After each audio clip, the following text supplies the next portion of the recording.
Right, we are live. Hey guys, how's it going? Welcome back to the Kiwi Lads channel. We are back for another match of the URC, the third game in a row that we are covering on the channel, and it is the Stormers taking on the Ospreys. Now, of these games, the Stormers are the biggest favourite. We've just witnessed a game go down to the wire. The game prior to that, we saw a one-sided affair in favour of the South African side and the Lions. This game could be in a relatively similar boat, but looking through at the Stormers starting lineup, they have gone strong for this contest. Brock Harris, JJ Kutsia, and Frans Malherbe as the front row. Andre Smith and Gary Porter as the locking duo. Then Nabakaba Hachva Diamani and Evan Ruiz there at number 8. Nkura will be starting at 9 with Mani Lebok as the 10. Dan du Plessis and Similani in the midfield. And then Ben Loader, Hudsonberg, and Warakalant all on the field for the Stormers. Back 3 in terms of this Ospreys side. They have got Smith, Perry, and also Henry as the front row. Seki Kitty there at number 4 with Sutton slotting in as number 5. Rati Deves and Morris, the loose forward trio. Morgan Williams and also Edwards in the locking duo, in the 9-10 channel for this match. Owen Watkin in the midfield alongside Kieran Williams. Then out on one wing, they have got Keelan Giles. Out on the other wing, Luke Morgan. And then at number 15, it has Max Nagy to close out this Osprey side. Looking through at the way that the table currently sits, ladies and gentlemen, it is a very close one. We have got the top 11 sides here. That is roughly where the cutoff is in terms of sides who have got a very, very good chance of making it into the quarterfinals. Leinster at the top of the bunch. Then it goes Glasgow on the 53 points. Munster on 48. The Bulls on 46. That is, of course, after those two sides have just recently played each other. Benetton, they got themselves the win earlier on in the day. Stormers, they are playing now up against the Ospreys, who are looking to get into that top 8. And if they were able to pull off a win here, they would actually go above the Lions due to the fact that they have an extra win under their belt.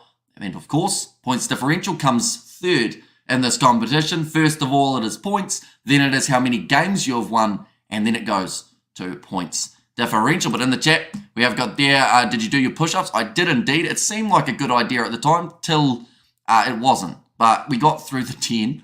And Hamish, when last have you seen a rugby team led by the Rock of Gibraltar? I am not sure what you mean, Ilmar. I know that there used to be a team called Gibraltar, wasn't there, way back in the day.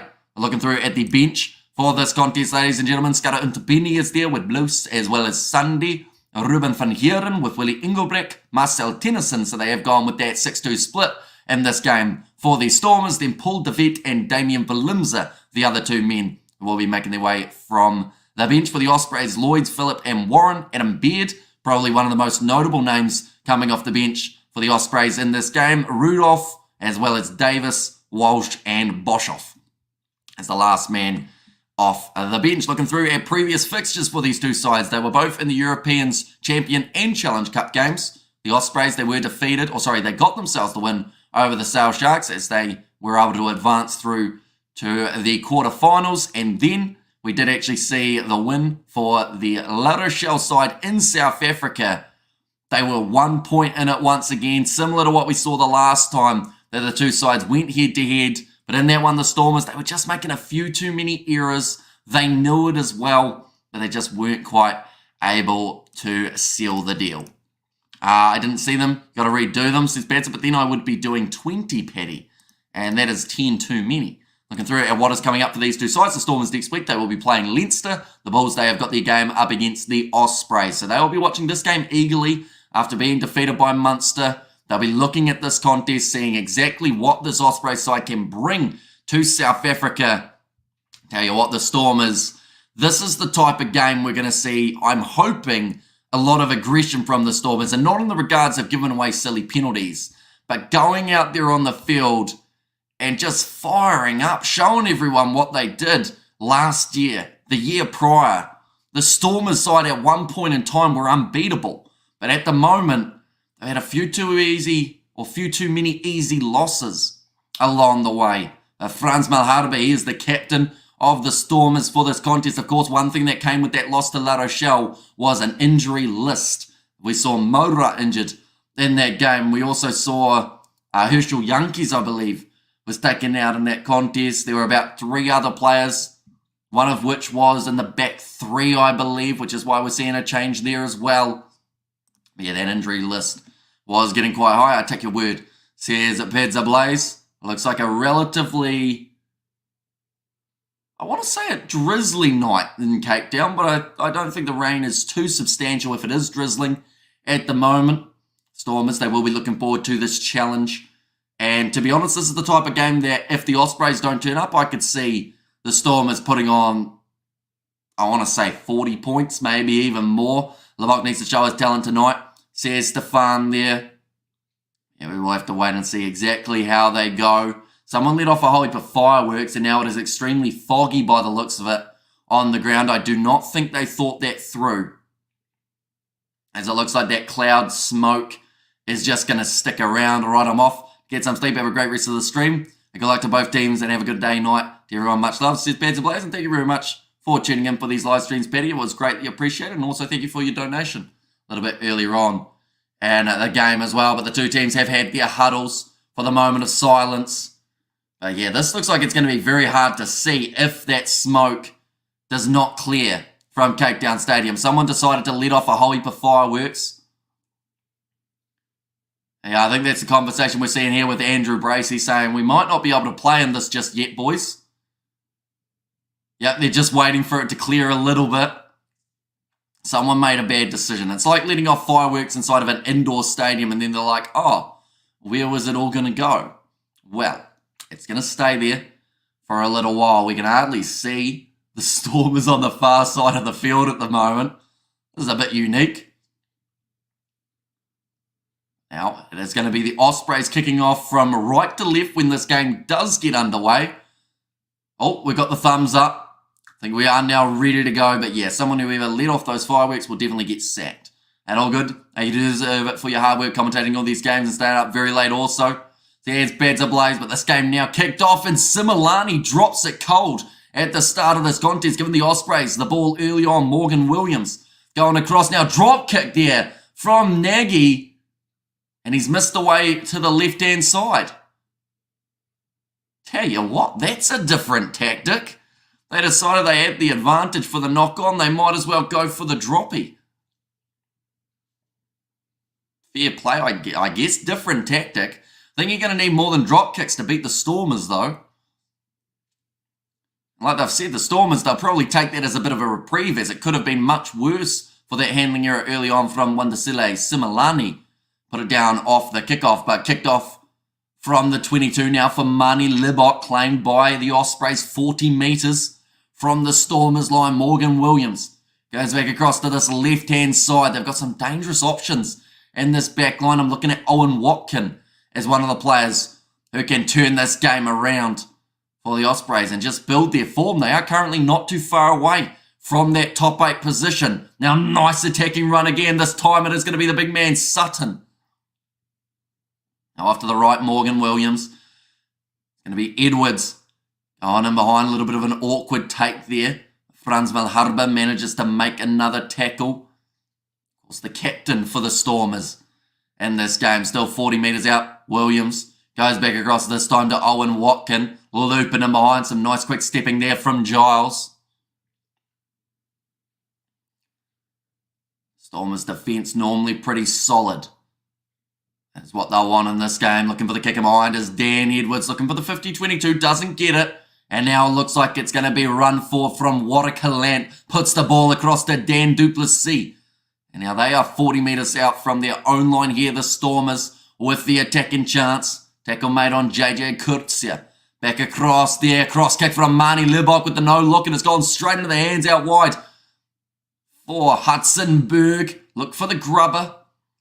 But it doesn't sit up nicely. Ospreys back in possession with Davis. In fact, it was Deves who had that ball, I believe, rather than Davis. Now Ospreys rolling this one back, and Morgan Williams will go for the box kick once again. It's gone high.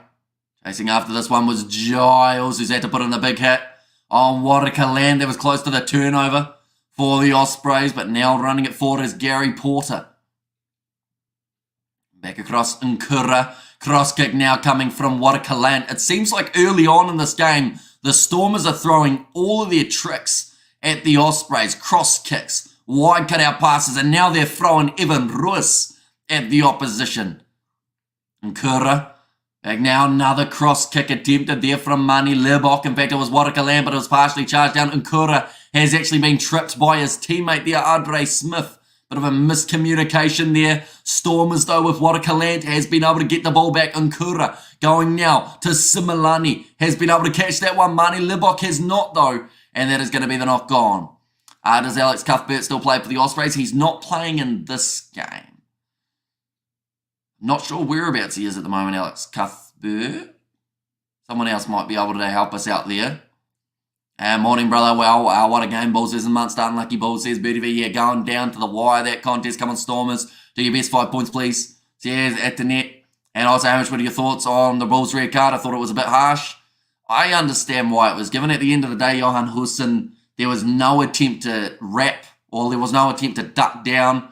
Knocked Craig Casey out. So Craig Casey wasn't able to continue for the rest of the game due to that head knock. And Johan Husson just way too upright in that challenge. So it was always going to be at least a yellow. And I mean, red cards, I think, also justified for it, as you just can't afford to go into a tackle standing so upright. Definitely not tackling a halfback at the end of the day. If anything, you got to duck down a lot further. How about Munster beating the Bulls?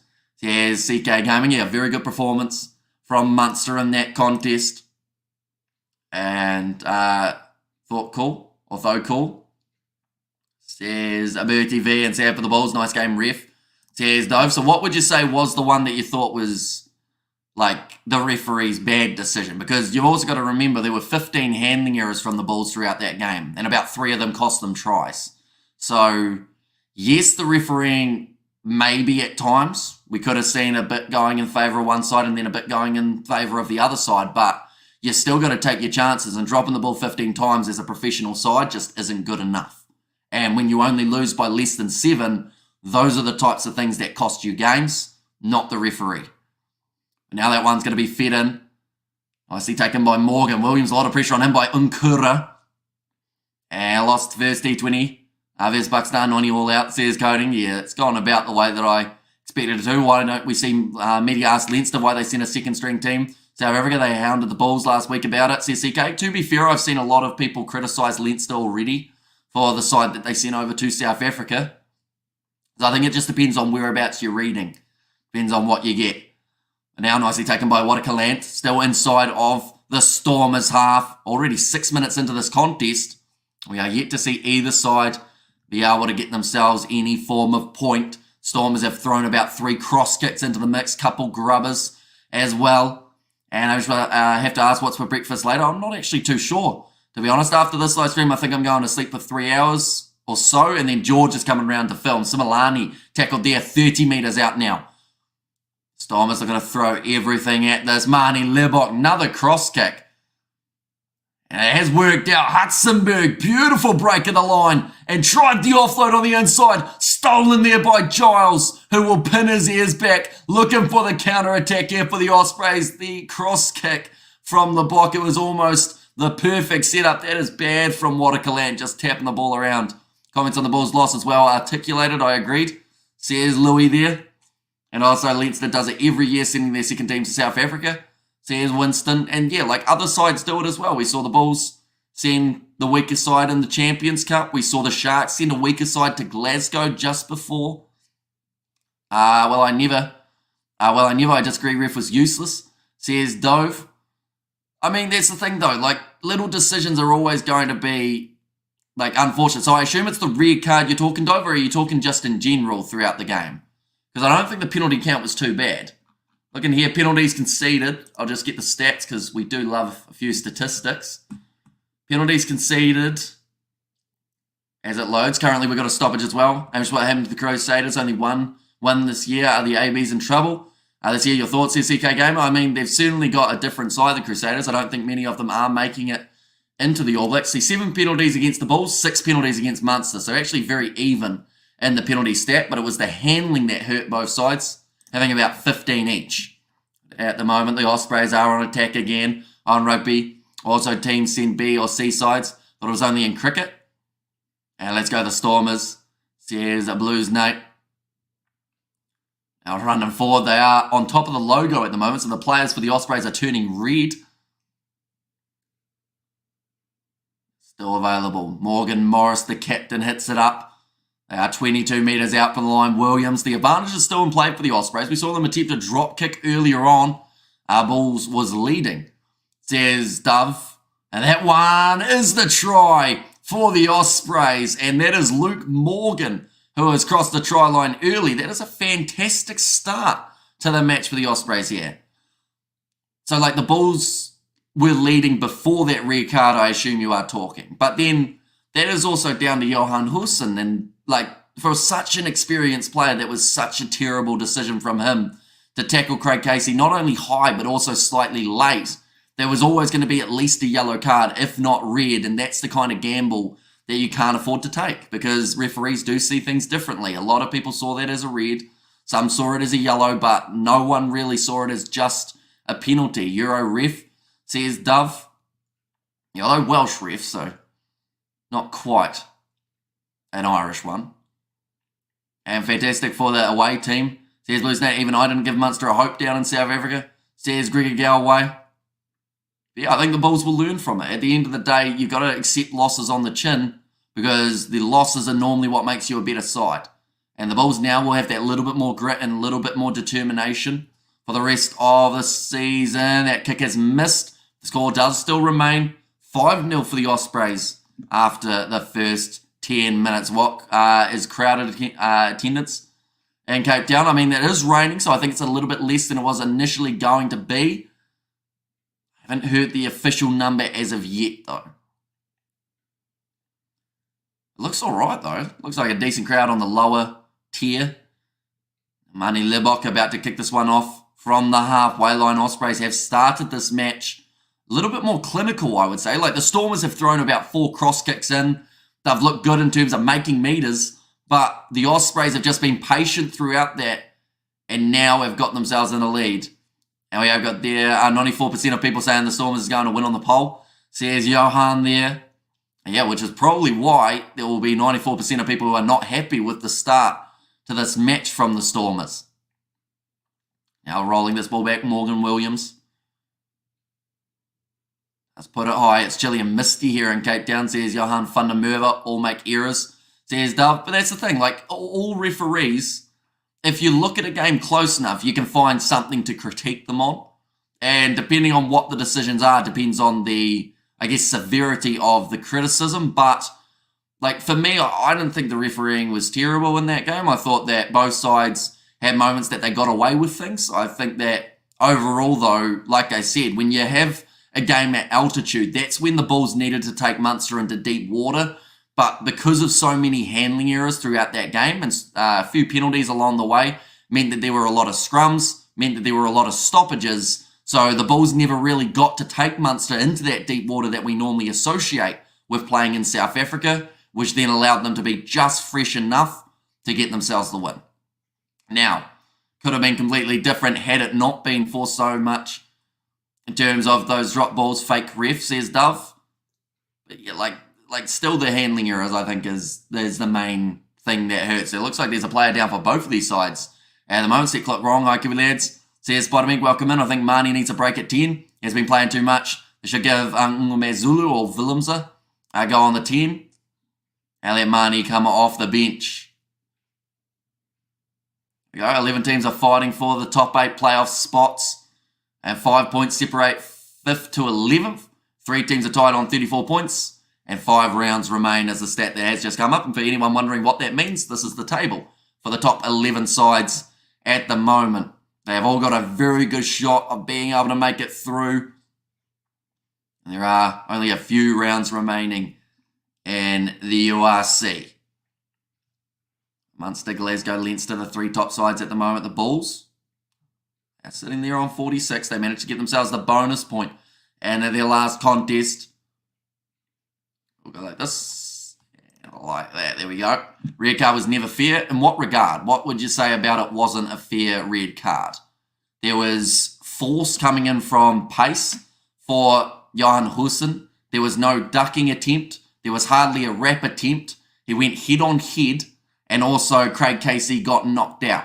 So player safety, there wasn't much mitigation there. So like your yellow minimum at absolute best for a player who's gone in and made a dumb decision like Johan Hussen did. We're having to South African rugby. Where did it all go wrong?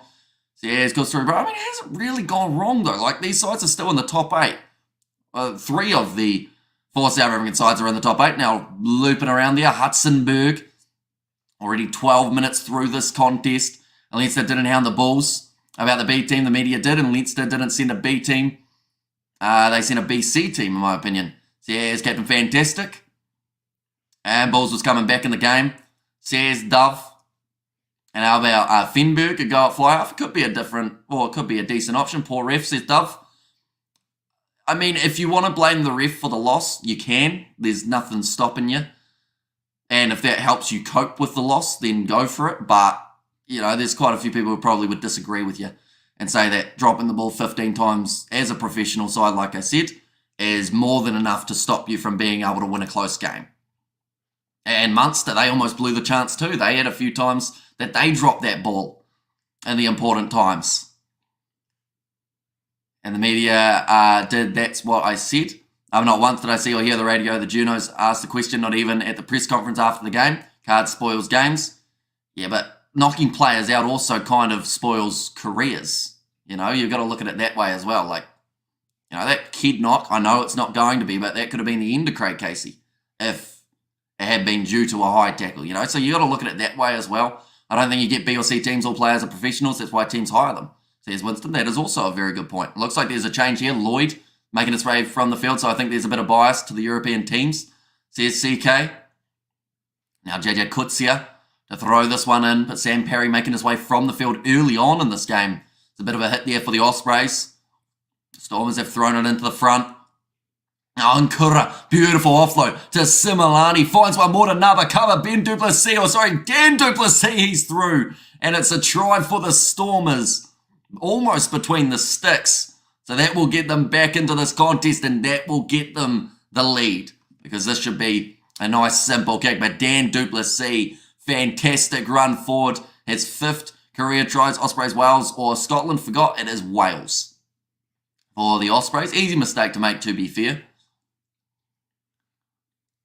Great offloading there. Naba Khaba got it away to Dan du Plessis. I think Nkura was there as the support runner, but then he lost his footing. I think he was actually, he's pushed over by an Ospreys player. That's why he lost his footing.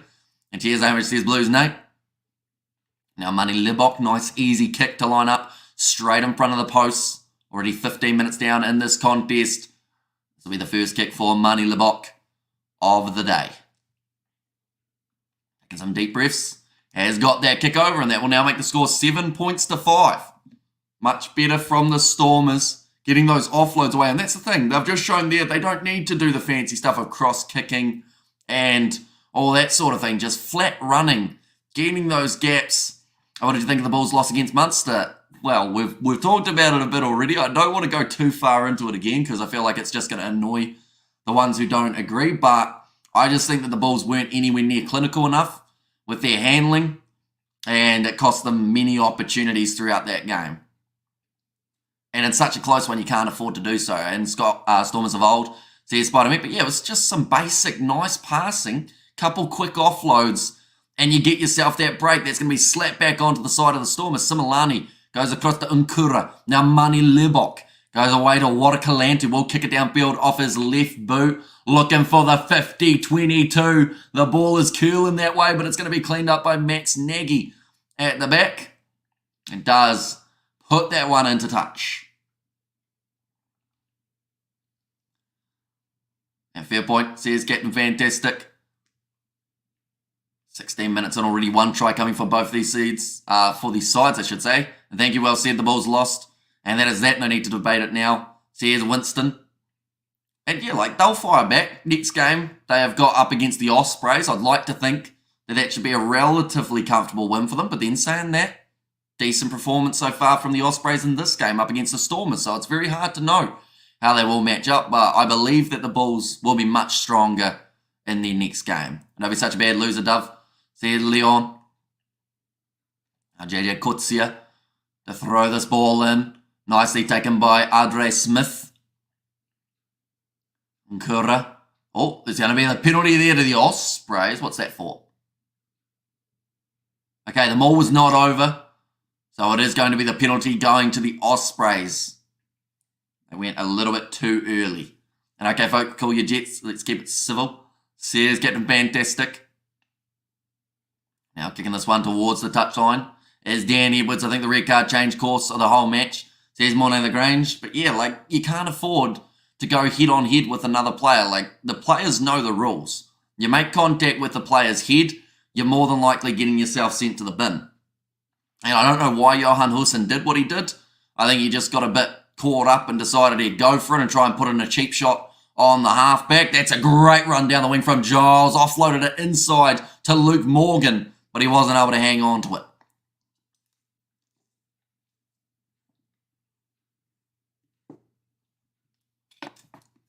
Should get rid of the red, keep the yellow. At least the player can come back on.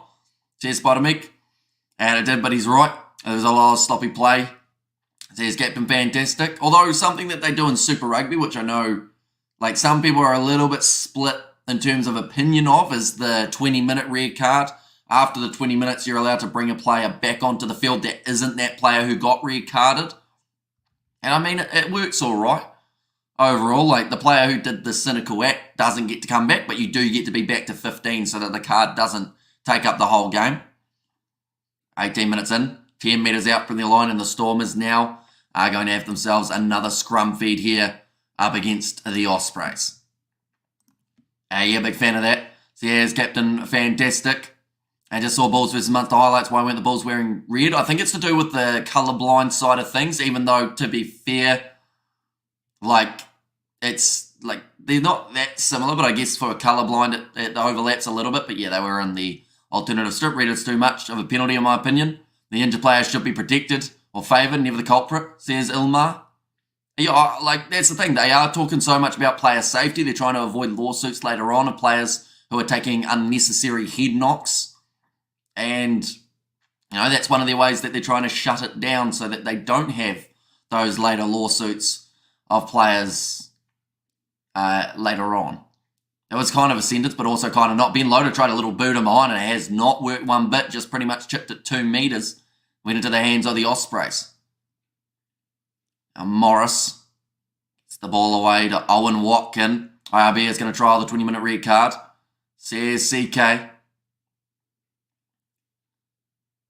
The one try coming for Dan Duplessis at this stage. The Bulls game is over. Wasn't deserved that red card. Let's concentrate on this game. Says Johan. I think it was a rush of blood from Johan Hussein. Yeah, he just made a silly mistake that ended up costing him the rest of his game. And also, like, I don't want to say it cost them the game overall because there were still many times that they could have won it from there. But, you know, it cost them one man out there on the field. One's going to be a good kick downfield. Ospreys thought about taking it quickly. Instead, it will be the line out now, 40 metres out from the Stormers line. And guys, can I watch does game on Premier Sport? Oh, not sure about Premier Sport. I know that the URC website has their list of where to watch, depending on where you are in the world. I think if you're in Premier Sports is Ireland, is it? Or England? Or it might be Wales, in fact, sorry. You need to balance between a strong deterrent for bad behaviour, but a means of not penalising out of the whole team for one man's mistake. Now the Stormers in possession. Nkura. This is one available for him. He does go for the box kick. We are currently 20 minutes already into this contest, ladies and gentlemen. That one's going to be nicely taken by Ben Loader. Nkura back into the pocket to Mani Lebok. Looks like he's going for the 50-22, but Giles is back there to be able to cover it. Rush defence from the Stormers trying to shut down that kicking option. Now in the middle of the field, Mani Lebok taking it beautifully.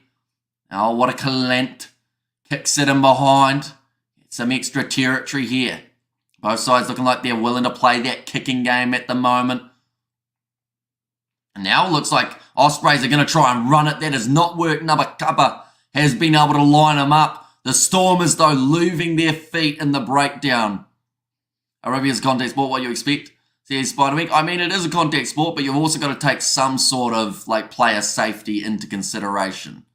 We've got to remember, they know a lot more now than they used to know. Back in the old days, players would take hits to the head and continue playing while they were concussed.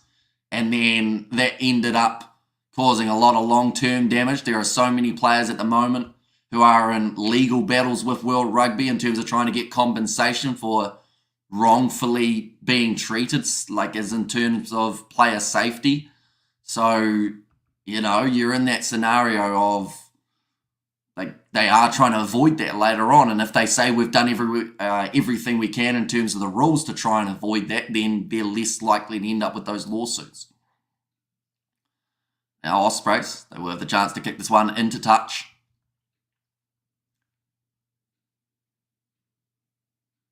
And now Perry, he is making his way back out onto the field. I believe he has passed his HIA. He will be able to continue in this match.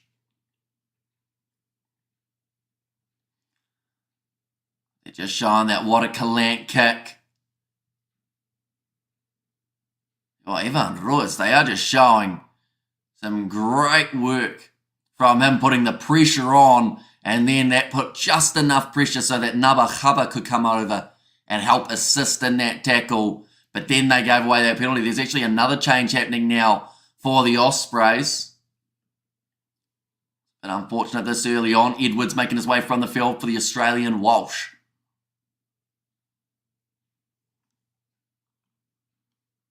Jack Walsh as well, I should mention. Oh no, they said he's actually born in the USA, but now considers himself a Wallaby. Looking forward to the next match between the Stormers and Leinster. Said Mono Lagrange. We are going to be covering that one on the channel as well, ladies and gentlemen. The Ospreys have a 10% chance of winning this game, according to the live odds, even though they're only down by the 2 points. 38 metres from their line now. So Morgan Williams will be rolling this ball back. Has been told to use it.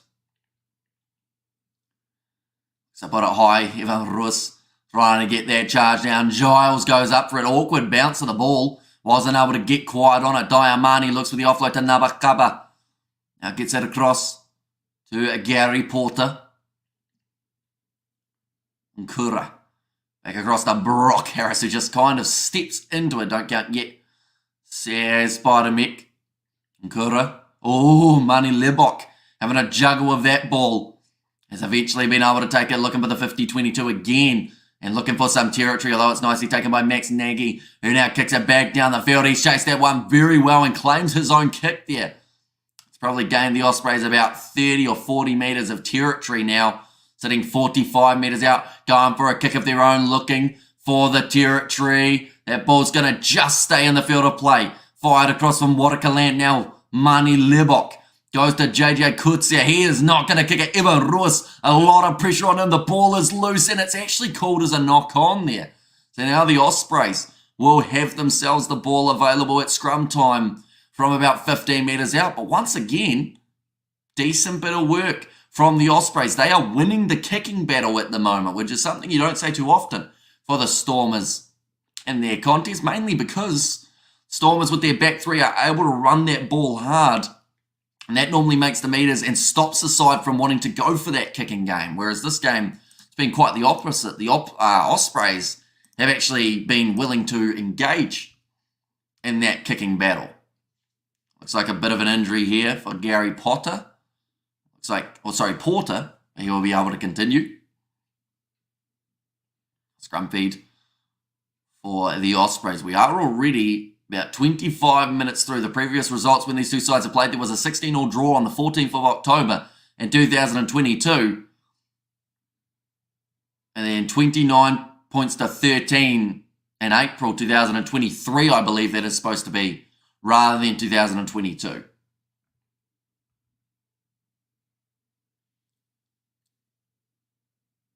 Well, they actually mentioned there that the South African side and the Stormers, they haven't won too many away games throughout their season, which is why if they're in the top 8, they would definitely want to be within that top 4 so they get themselves that home field advantage. Gary Potter, there's Zender. Yeah, I got a bit excited. Harry Potter, of course, playing at the moment for the Western Force. Fun fact, his name is actually there. He was born and named about 6 months before J.K. Rowling brought out the first book. So he's just got the unfortunate nature of having that name before those books came out. Our ball is going to be fed in for Ruben Morgan-Williams.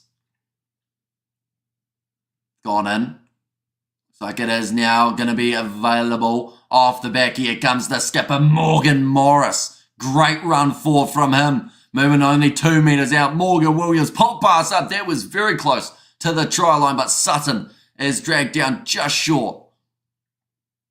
Now around the side again. The Stormers' goal line defence is normally pretty strong. But can they stop this Ospreys side, who have currently put together about 5 phases just out from the try line? Now around the side again, the Ospreys, they're on the line. And they've got themselves the try. They've come to play in this contest. They are now leading 10 points to 7. Sam Perry, the man who was able to score that one. Just good drive. Strength shown by him. It's probably still relatively fresh, seeing as he was off the field for a little bit of time earlier on. Now the Ospreys, they are leading this game after 26 minutes. 10 points to 7. The lightning bolt on his forehead doesn't help, says Gus. I actually went as Harry Potter for Halloween one year. Fun fact, I had to draw that on with a pen, which was smart up until I realised it wasn't coming off for like 2 or 3 days. I was going to say Harry Potter for Harry Plummer. Outstanding magic passing skills. Remember, there's a Harry Potter at the Forces. So here's a Blues note. Now lining up this kick, it will be Walsh. To give the Ospreys just a little bit more of a lead to work with. Taking his time to line up this one. He's still got 20 seconds to be able to strike it. And he's missed away to the side. So the score will remain at 10 points to 7. 2 missed kicks from the Ospreys to start this matchup off. But they are still leading, like I said. Yeah, just really good strength shown. Celebrations there for the Ospreys front row. And South Africans are on sleeping tablets, says Ben Kennedy. Yeah, not the best start to the match for the Stormers, but that try that they scored was just so good. Which is why it's so confusing that general play at the moment is hurting them so badly. Because, they were doing those little pop pass up and it was crisp and it was leading to opportunity. And then now they're in that situation how they've conceded 2 early tries against an Ospreys side that had absolutely no chance in terms of the betting odds at the start of this game. They are $5.50 underdogs, which at the moment probably isn't a terrible shout. Although, to be fair, the Ospreys, they almost were in a bit of trouble there, but an early mistake made by the Stormers yet again meant that the ball has been knocked on by Diamani. Hutzenberg went to Diamani. It was in behind him, though. The pass didn't work out. Yeah, an interesting start to this game, and one that I don't think many people had actually predicted for the Ospreys to still be in the contest at this stage of the match. We will go like this and like this. I mean, I'm looking through at this forward pack for the Stormers. The only player I would say who's looked like scoring is probably Evan Ruiz. Other than that, though, we haven't really seen that normal pack of the punch of the loose forward trio in this one. Now kicking in behind for Walsh. Looking for that 50-22. Did he get it or was it taken back? I believe it was taken back there. Yep, so it's not going to be the 50-22, but it is going to be in a great position on the field.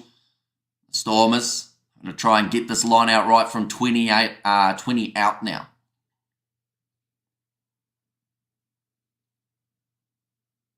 A 4-man line out.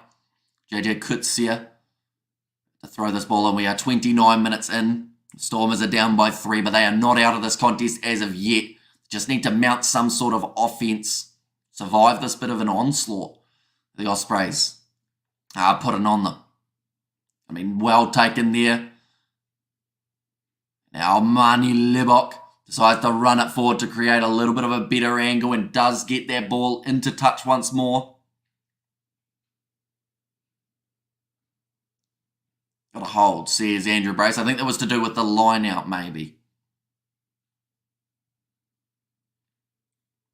Yeah, Mani Libok, pressure coming in there. I think it was actually Victor Sekikiti was the man who put on the pressure. Is he an ex-Lions man? Ladies and gentlemen, I could be wrong with that statement. Might annoy me if I can't work out if he is or not. Now, nice attack and run from Evan Ruiz. Oh, it's dropped by Dan Duplessis, though. Yeah, he is an ex-Lions man, Sekikiti. It's a little bit of a tongue twister as well. Mistake made again, and not releasing penalty. Going to be going against the Stormers there. Evan Ruiz with a great spin. Put in the big fend as well. Then just enough contact on that ball.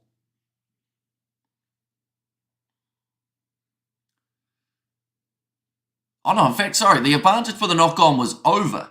So it actually meant that the Stormers got themselves the penalties and now they have kicked themselves into the corner. 5 metres out try before half-time, boys. Says Blues Nate. And of course, both of these sides, with the fact that they are in that top 11, that are all jockeying for that spot, they want to get themselves that bonus point if it's there. They feeding off our mistakes, says Winston. Thrown in by JJ Kutsia. Looking for the rolling maul here. Ospreys trying to defend this one. Being told to use it once. Doesn't look like it's making too many meters, although now it's starting to creep forward just that little bit more for the Stormers. I'm not actually sure where the ball is. It's out the back door for Nkura. We have got Hurian in the chat. Welcome in. Nkura now goes off to Brock Harris. 10 metres from the line. Back across again to Evan Ruiz. Nkura pops it up to Nabakaba. And straight over the ball wins the Duno. Although it's taken straight back from Nkura. Brilliant work from the halfback for the Stormers. Didn't give it up. And now it's available again for the Stormers. Diamani hits it up. The penalty goes the way of the Ospreys. 6 never on his feet. That is against Nabakaba. And they've taken it quickly there, the Ospreys. Walsh will kick it downfield. Little bit of a handling error at the back from Watakalant. But it hasn't actually ended up costing the Stormers. In fact, they are back in position. They're going for that counter-attack now. Similani. It's the kick downfield. And there's no one back there. The Stormers are chasing this. And, oh, he got very close to that Hudsonberg. But maybe, just maybe, Giles was able to get back there and get his hand down first. But that's a massive mistake. The Ospreys trying to take it quickly, saw the gap in behind, but all they did was literally feed that back 3 of the Stormers, the ones that I mentioned earlier on that are so dangerous on a counter-attack. Okay, they don't actually have an on-field decision for this one either. So it will be exactly what it looks like. Did he get the hand down or did Giles get it first? I think he's just missed out there, Hudsonberg. We're going to see it from the other angle. Giles put on just enough pressure. The ball bounces up. Just inches from being able to put it down Hudsonberg. Now, the benefit that he had was it actually stayed in the field of play.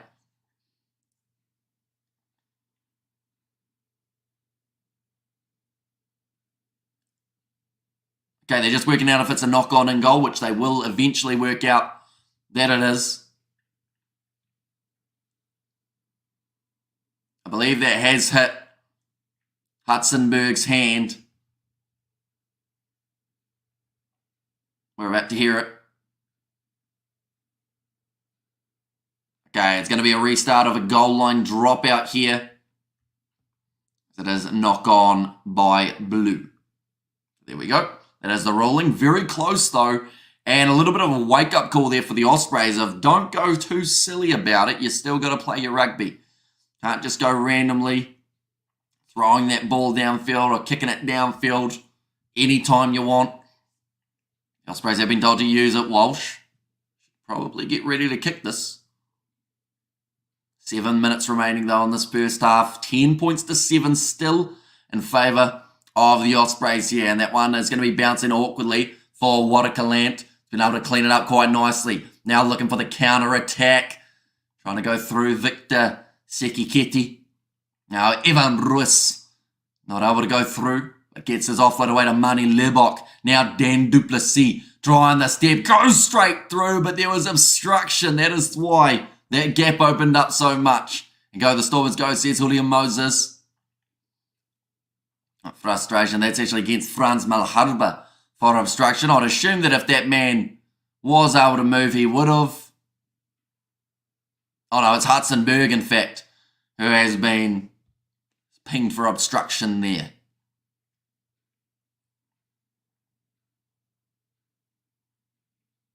Now, kicking for touches, Walsh. Let's get the ball into touch. I mean, Dan Edwards going off early is probably another big hit for the Ospreys. That's their second injury, I believe, of the early stages in this contest. Penalties conceded. So far, we've seen 5 against the Stormers compared to the 1 of the Ospreys. So their discipline has been a lot better. Massive line-out throw over the top from the Ospreys. Morgan Williams gets it away now to Walsh. Sitting 14 metres out. Williams again goes away now to Owen Watkin. Dragged down by Dan Duplessis, his opposite number, Evan Ruiz. Get his chance this year by the box. So here's Winston. Sekikete. It's it up again. Quick hands, beautifully run through. They're asking for the obstruction there, but they don't receive it. The Stormers, the Ospreys, have managed to lose that ball. And Mani Lebok goes across to Dan Duplessis. He's got the man on the outside and Ben Loader, but decides to go for the chip and chase. Bounces awkwardly. Goes back to Jack Walsh. And Owen Watkin now has got plenty of time to be able to run this ball back. There was obstruction though this time too. Oh, a little bit of push and shove there. Owen Watkin getting pushed over by a Stormers player and he's going up to him saying, why'd you do that? Okay, so because there was a player in front, which in this case was Sekiketi, it meant that there was the obstruction there. Oh, Andrew Bracer said he might have missed something. Yeah, but currently 35 minutes through. Stormers will once again look to put this ball into the corner. To add a few more points onto the board before halftime. Which, I mean, that's the thing. Going into halftime for the Stormers, if they are in the lead, they would probably still consider this half, like, in some regards, not quite a success, but still could have been worse, I think, is the better way of looking at it. Yeah, Sekiketi, just a little bit of contact on Gary Porter to lead to the penalty going the way of the Stormers, and a perfect opportunity from 15 metres out to get this line out right. Going off the back, Nkura misses his pass to Dan Duplessis, but it is picked up now by Similani. Nkura flatboard at Evan Ruiz. And he's knocked that one on there again. This is very similar to the Bulls game. We're seeing a lot of handling errors from the Stormers, and it is costing them drastically in terms of being able to create an attacking chance. The Ospreys just trying to ride out this momentum. Yeah, it's going to be very interesting. See what happens in the second half. Whether or not the handling can start to be a little bit less often. Come on, we will go like this and like this. There we go. Now 3 minutes remaining in the half. It's been interesting. I feel like it's been a little bit lackluster in a nice way. You know, like we haven't really seen that same free-flowing early stages that we saw in Munster versus the Bulls. We're not seeing that out-and-out attack that we saw between Lions and Leinster throughout the early stages. This game's been more of a methodical build. It's been a bit ugly, but at the end of the day, the Ospreys are still in the lead by 3. Andrew, yesterday handling in both matches needs attention. And it's going to be this time playing the 9 against Nkura. Now the penalty goes the way of the Ospreys. And I mean, this game, it's understandable that there's a bit of moisture falling, so it's probably going to make it a bit more tricky in terms of being able to hang on to that ball, but still probably a lot worse in the handling than both sides would want. And Stormers need to first get the basics right before trying to be fancy. And I think they realised that after all their early cross kicks that weren't really working in the way that they thought they would. But, like, to be fair to them, when they get those basics right, they are such a strong side on attack. But unfortunately, it's just been that last pass that hasn't worked out for them here. Now, that's stolen at line-out time for the Stormers. On the counter-attack, though, they are one of the more dangerous sides in the URC when they do get it right. Shiva Diamani tackled on the halfway line. Nkura now firing it off to Mani Lebok. Risky skip pass. Goes into the hands of Similani, who was tackled by Luke Morgan. Now we've got to remember they also have Damian Valimza as an option off the bench here for the Stormers. And perhaps he can be the one that helps turn this game around for them. We also need to mention, like, there is the elephant in the room, which is the Stormers lineup has probably around 5 changes compared to what we saw in their last game up against La Rochelle. That is due to all the injuries that they succumbed to throughout that Champions Cup round of 16 game. They've had a couple weeks, but they haven't really had time to develop the chemistry. These men who are out there on the field, no Salman Morat, no Herschel Yankees. I think they ended up losing, who else was it? It was one of the loose forwards. Don't think it was Marcel Tennyson. I think he is back in this game now. Nice work from Waterkalant, breaking the line, but great last-ditch tackle made there by Deves, and that has actually led to the turnover for the Ospreys as the Stormers tried to get that ball out of their breakdown too quickly. And the turnover, it is now good quick hands from the Ospreys. It looked like in through the side from Giles, but it has caused them to slow down enough to be able to keep that ball on the side of the Ospreys. Kicking it high again. Down towards the halfway line. What a Calant. Great shot coming in again from Deves. Cross kick from Mani Lebok. Stolen by the Ospreys and given them the perfect counter-attacking chance. Walsh with a pass on the outside. Stepping there in the try. Assist goes to Mani Lebok, but the try goes to the Ospreys. Why? Why do they need to attempt cross kicks in a game that just passing the ball is a simple skill that can be effective? I guess when you're dropping that ball so much, but Mani Lebok here is frustrated. He is shaking his head with that one. And that is the perfect, gifted try for the Ospreys. They still had a bit of work to do, of course, but great takeout wide from Luke Morgan. In fact, it was Walsh who then went to Morgan, stepped on the inside, round Mani Lebok, so he also missed the tackle at the end. Just not his game today for Mani, that is for sure. And why says Winston, and now the Ospreys, they've got the chance to go into halftime with a 10-point lead over the Stormers team. And made my point exactly. Yep, pretty much right on cue as well. He decided, you know what, we'll try a cross kick. We haven't done one of those in a while. And then that's probably why, because they normally lead to a try. And that's the thing, like Mani Lebok, when he's at his best, that's a try to the Stormers, isn't it? But when your team's not quite gelling and it's not quite working for you, Jack Walsh bounces it off the post. And that is going to be a halftime in what has been a poor performance from the Stormers in general. I'm not going to just blame Mani Lebok because there's been multiple other times that players have made mistakes throughout this game. Yeah, it's just been a very disappointing first half for the Stormers and a very good one for the Ospreys. They rode the wave of Stormers' momentum, and Lebok, as a one-dimensional player, is so predictable, says Barry. And also, but he hasn't been at his best. Been a few games now, says Winston. So yeah, they may even consider making that change early. Maybe putting Damian Valimza to fly half might be an option. Just trying to think of who else they can move in this backline. I don't think they really have too many other options, really, that they can put. Penalties conceded, 6 against the Stormers, 182 metres made for the Stormers side compared to the 128 of the Ospreys. Possession is 52% in favour of the Ospreys for this game as well. We'll get a few more stats to do with this first half, ladies and gents. But anyone who is new, be sure to hit that subscribe button. It is greatly appreciated. You all being here for this contest. We've only got 40 minutes remaining of this contest. We saw the try for Walsh, we saw the try for Perry, and then also alongside that we saw the early try for Morgan as well. Then just the one try for the Stormers, that coming in the form of Dan du Plessis. Looking at a few of the other crucial stats. 6 clean breaks coming for the Ospreys in this game. 17 points to 7 half-time. Never saw that coming, to be honest. I don't think really anyone did. Even Osprey supporters probably are pleasantly surprised with how this game now sits. 11 defenders beaten for the Stormers compared to the 7 beaten by the Ospreys. Territory is in favour of the Ospreys as well.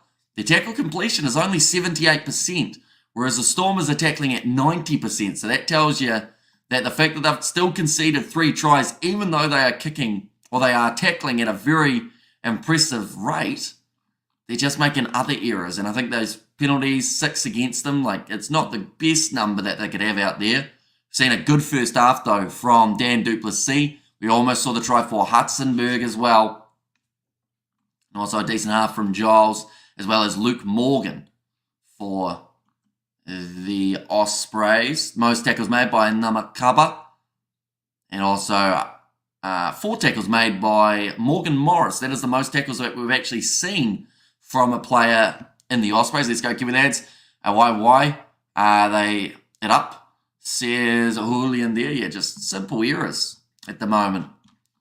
It's been hurt in the big time. And now we have to ask the question, who off the bench is going to change this game?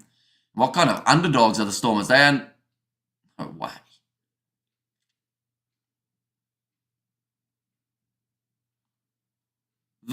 The Ospreys, with a 10-point lead, are $2.05 underdogs. Now, I get it. The Stormers, at the start of the game, had a very good chance of winning. But unless something drastic changes in the second half, I would think the Ospreys have a very good shot of being able to win this game. $2.05, probably a decent option, really. But the Stormers got into Benny, Blues, and also Sunday, Van Heeren, and Willie Engelbrecht. I think they've got to get... That's the thing, though. Who are you going to replace? Marcel Tennyson? Maybe you could bring him on for Diamani. Nabakaba has made the most tackles. Evan Ruiz has had handling errors, but he's also had probably the most running meters for the Stormers. So it's tricky because in one aspect, these guys in the loose ball trio are doing well, but then in the other aspect, they've been making mistakes. And Paul Levette and Damien Valimza, the only 2 other replacements for the Stormers they will be able to use. For the Ospreys, they've already had to make that change of Lloyd earlier on, but he has made his way back off for Perry. Did make his way back out onto the field. And also we're seeing that change of Jack Walsh, who's actually probably had a pretty solid performance since making his way out onto the field.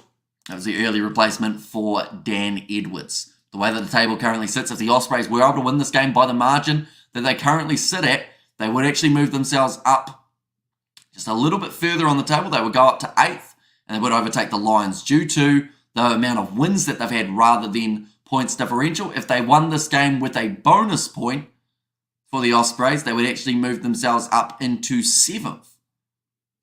I believe. In fact, no, if they won this game with a bonus point, they would actually move their way up to 6th on the overall standings. That would still drop the Lions out. So no matter what, if the Ospreys win, the Lions get dropped out of that top 8. So the Stormers have to do their other South African side a little bit of a help here.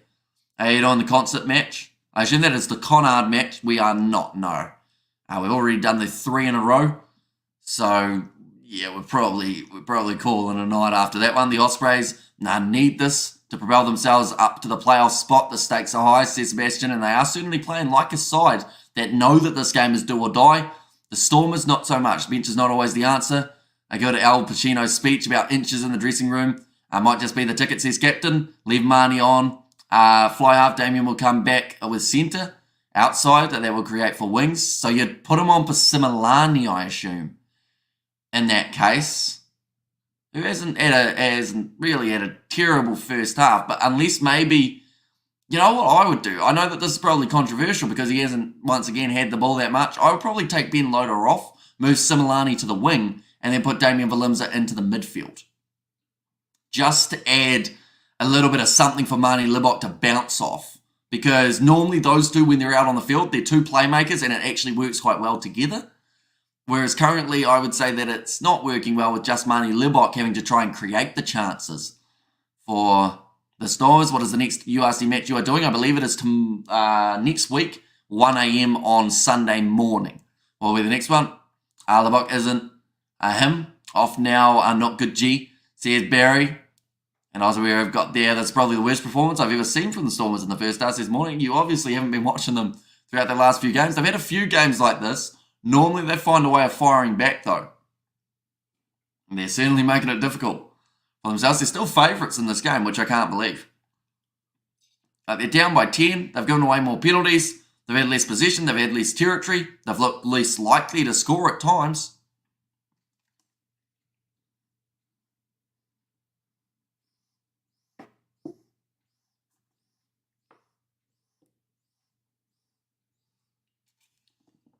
Yeah, second half just around the corner. Anyone who is new, sure hit that subscribe button. We have got plenty more URC, Super Rugby, Sevens, Champions Cup, Challenge Cup, all coming up on the channel in the near future. We were going to do a bit of cricket, but New Zealand are getting absolutely dominated in that series. The Munster win, they did, yes, managing to win that game by 5 points, 27 points to 22. Libok must go. And now he is off form. Don't gamble with him. And A says, Captain Fantastic.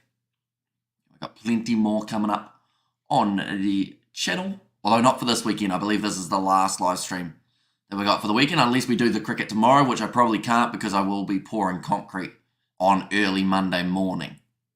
So that would be quite brutal. But I still consider it, which is a terrible thing to do because 2:30 a.m. is when that game starts, and that would go through to about 6 a.m., which would give me 30 minutes sleep or so before pouring concrete. Not the best plan, but second half in front of a Cape Town stadium that will be disappointed. They need something to get behind. This is a Stormers side that were runner-ups last year. This is a Stormers side that won the inaugural champions, or sorry, not the champions, but the URC competition. They don't seem to have it in them at the moment. They need a little bit of oomph and a little bit of luck. And who knows, maybe they'll go out there in the second half and F the Ospreys up. That kind of rhymed, that's why I went with it. But yeah, second half close. It's currently 6:15 a.m. New Zealand time. I think my brain has switched off. They've still got 40 minutes to go. Whichever every team won this weekend are the Lions. They are the only South African side at this point. It's T20, mate. It's not real cricket. Save your powers for Monday, says Sebastian. Tell you what, I've got a lot of the county cricket to catch up on, Sebastian. You know how at the start of the season I said I was going to watch all the games? Or at least watch some of the games? I haven't watched any of the games. I haven't even watched a minute of it. I tried to watch that one that you and Gareth were talking about, and then it rained for the first day, and that was the only day that I looked at. So I'm quite far behind, I would say, overall. Need to work on that. And oh, surprise, says Ben Kennedy. Yes, second half. First 20 minutes are going to be extremely telling, but I also think first 10 minutes of the second half are going to be very determining. And is determining a word? Will determine, probably the best way of putting it, will determine who wins this game. Determining. Determining's a word, it just doesn't sound right because I said it 10 times. Is it a word? Let's go, Hamish. Keep the ads on the road to 47k, everyone. Yeah, anyone who hasn't already hit that subscribe button. We're on the road to 47, then we're on the road to 50. Not sure what we're going to do for 50 yet, but hopefully it is something exciting in some regard.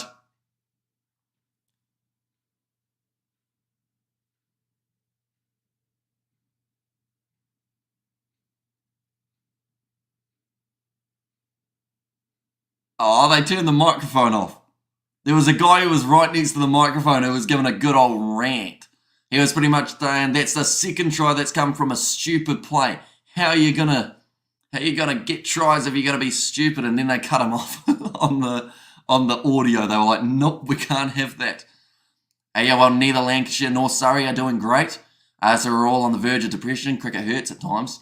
Says Morne. Oh, sorry, that was Sebastian. Okay, should I pick a different side, Seb, perhaps? One of the teams that are winning games. That would be nice, wouldn't it? Also, Stormers must pull up their socks and play proper rugby, and they have to play win. And they're the best team winning. Stormers is not a first half rugby team. They're more of a second half, so I think let's wait and see. A few strippers and Volcam Mango shots of 59k. That sounds like more of something that you do at 69k Blues, no? But yeah, I don't know how I'll put that in the budget. We'll put that down in the books. Explain that one to my parents. Be like, yeah, we're just gonna get a few strippers. 219 meters made at the moment from the Stormers compared to the 171 that have been made by the Ospreys. The two sides now making their way out onto the field. In nearly 3 years, we need a 3-year badge, mate. Jeez, 32 months. You are closing in on for 3 years. What do you think we should have as a 3-year badge? Because I feel like, don't get me wrong, the badge that you've got is quite cool. But how do we make it better than that? We've got to get something like super duper shiny or something cool. Maybe even a different emoji that just stands out compared to the other ones so that people are like, wow, how'd you get that? And we're like, yep, he's been here for 3 years. And at the moment, get the steroids out. So here's Ben Kennedy and Zari 50 and Kiwi badge. So here's Ben, but it is now going to be kicked off by the Stormers. The second half underway. Can they turn this game around? And they've already retained their own kickoff. And here comes Evan Ruiz. They would have been fired up big time in the changing sheds, I think, by their coach. Ben Loader, what is he doing with that? He's gone for the grub. And maybe if it went through, it would have worked. Luckily for them, it hasn't cost them the ball. Now Ankara passing it back across to Mani Libok. I want a pink one. You want the bright pink, Seb. That's doable. Sevens is at the Olympics. Hopefully can cover sevens at the Olympics. We are covering the sevens at the Olympics, yes. Now back and behind, Dan Duplessis. He has had one of the best games out of the Stormers players out there on the field. The Stormers just play like the Sharks. Hopefully they win. Says Ruben. Back across to the right-hand side, Mani Libok with the pass to Brock Harris. Moving up to the 22-metre line. The experienced veteran getting involved now. Mani Libok, poor pass. It's going to be the knock-on there, or in fact, they've called it as a forward pass. Just slips out of his hands. I mean, you're not having a good game, you're not having a good game, and that is exactly what Mani Libok finds himself with at the moment, although he has been able to cover that one. Now passes across to Watakalant. Looking for what was going to be a 50-22, but looks more like a cross-kick attempt at the moment here. Awkward bouncing ball. Well cleaned up for Luke Morgan, though. Loader trying to get the turnover. Well protected by the Ospreys. Now back across here. The tackle made tackle made on Sutton, I should say. Now going to be rolled back by Morgan Williams. Ty. Chasing after this one. The Stormers taking it on the halfway line with Watakalant. Now goes across to Mani Libok. Looking to run this one himself, which is something he hasn't done throughout this game. And maybe he should have done a bit more. He has made probably an extra 10 metres or so. Now Watakalant looking for the pass on the outside. Goes on the inside instead to Unkura, who now finds it one more to Hudsonberg. So Ospreys defence has been very strong at times, but they also have only tackled at 78% completion. Dan Duplessis, good run down the wing. All still there. Hudsonberg has to play a halfback now, back across. And Munster won their match earlier to move up to third place in the URC. They certainly did. Bulls now still sitting in fourth. That pass was a little bit behind Similani, and the penalty goes the way of the Ospreys. That's nicely done by Hugh Sutton. Not releasing penalty is one. Similani just falling the wrong way, and the Stormers just no clean out coming. Diamani tried to get there. They look like they're a gear down or like a step behind in this game, and I honestly don't know why. Ospreys, are they Welsh? They certainly are. Yes, Mani Libok, that kick is not found touch though from the Ospreys, so Libok able to claim it. Should be 3,000 years in vampire age. And still looking sharp, Sebastian. Says Blues, no. Now bouncing awkwardly. Sitting 30 metres, or in fact less than that, about 15 metres out from their own line. Rough pass. Now Simalani looking to run this one for great acceleration. Another offload to Mani Libok. Goes off to Nkura. He was looping around. Libok gets it away to Evan Ruas. And they're not going to catch the big man. And he scores the try for the Stormers. That's what they needed. Just a quick fire try. Chick, chick, a bang. Get back into the game. It was actually Mani Libok who actually helped with that one. Mistakes after mistakes. The Stormers in 2022 URC champs. 2023 semi-finalists. 2024 nowhere to be found. Says Clarence. Wait, didn't they make the final up against Munster in 2023? Or am I wrong? Rus says Ruben there. Yeah, the loop around from Mani Libok, who then got the next pass away. He got smashed, Libok, for his troubles, and show me. Oh, come on, show me the money. Let's go Stormers. There's Blues, nay. Yeah, I remember they were in the final, I believe. Or were they? I think they were in the final, mainly because... Oh, was it the Bulls? Now I'm confusing myself, but I remember one of the playoff games, the Stormers, I think it was Damien Valimza, started doing some taunts after he had scored a try and was like really rubbing it in the face of the opposition, and then he lost the game. In the finals, says Ben Kennedy. Now Mani Libok to line up this kick. Even just getting this one over will give him that little bit of confidence. Stormers, I was in the final with Munster, says remember that kick has gone over. Now makes the score 14 points to 17. Simalani up and create that chance. Mani Libok, the looping around play from Nkura. And then the big man, Evan Ruas, who just pinned his ears back and was going for it. Managed to get the try. Well, we are going to go like this. There we go. Now kicked off. Simalani takes it inside of the 22. The Stormers, that is once again a brilliant try that's just come from making basic passing. No chipping in behind, no grubbers, just good handling of the ball.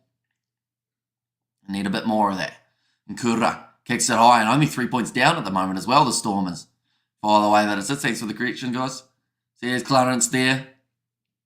Because I think it was two South African sides in the semis, wasn't it? Or am I wrong in that? I know that at one point, oh no, it was the final in 2022. It was Bulls versus Stormers. Kicked him behind now from the Ospreys. Playing a little bit of territory. Mani Libok leaving this one. Ooh. Ball was bouncing awkwardly, but he has been able to put that one down in the in-goal area. And that is now going to be the goal line dropout for the Stormers. 46 minutes gone. The Ospreys are still well and truly in this contest. It sounds weird to say they're well and truly in it when they are leading, but they've got a good shot here. Be able to go on and get themselves one of their first wins, I believe, in South Africa for the URC. The last time that they played up against the Stormers, it was a 16-all draw, I believe. Or at least one of the previous encounters between the two sides were.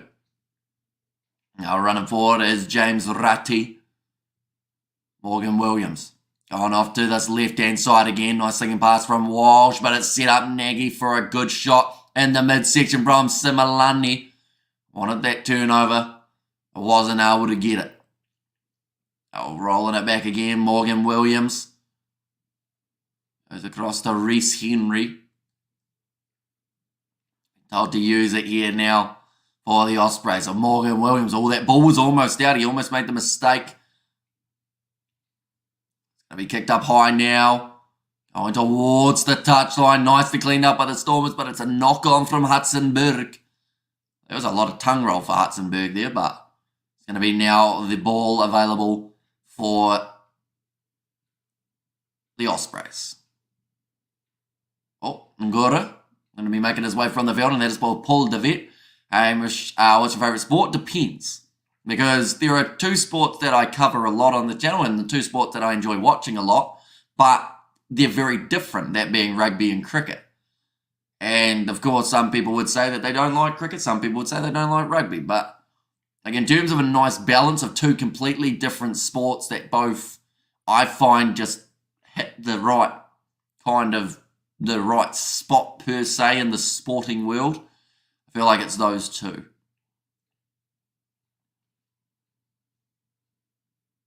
Ball about to be fed in by Ruben Morgan Williams again.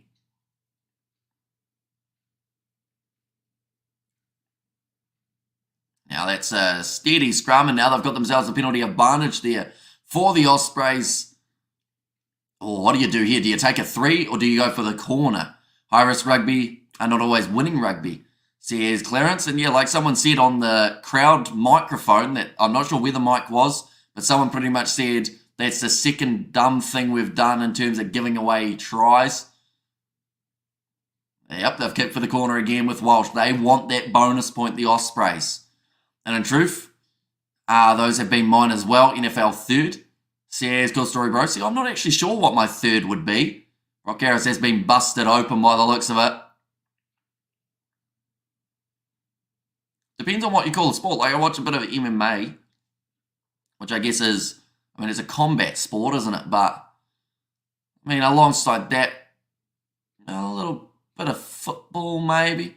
I also love rugby and cricket. Says it's Zimmer. I bet rugby is your top sport, Hamish, unlike cricket, where the copyright police are all over you for simply doing live commentary and no footage. Well, believe it or not, we've had more copyright strikes from rugby than cricket. I think cricket, we've had 1 or 2.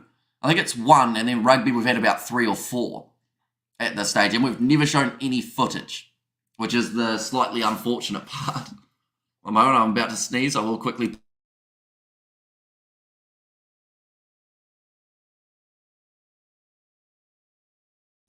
We are good. And rugby, soccer, and cricket, says Ben. And that's going to be the penalty going the way of the Stormers in the breakdown, rugby and cricket. Says Winston there. That's another penalty, though. These are starting to add up against the Ospreys. For a side that only gave away, I think it was 2 penalties in the first half. They're probably given away 4 already throughout the second half, first 10 minutes. Marnie Libok will now be able to kick this ball into touch.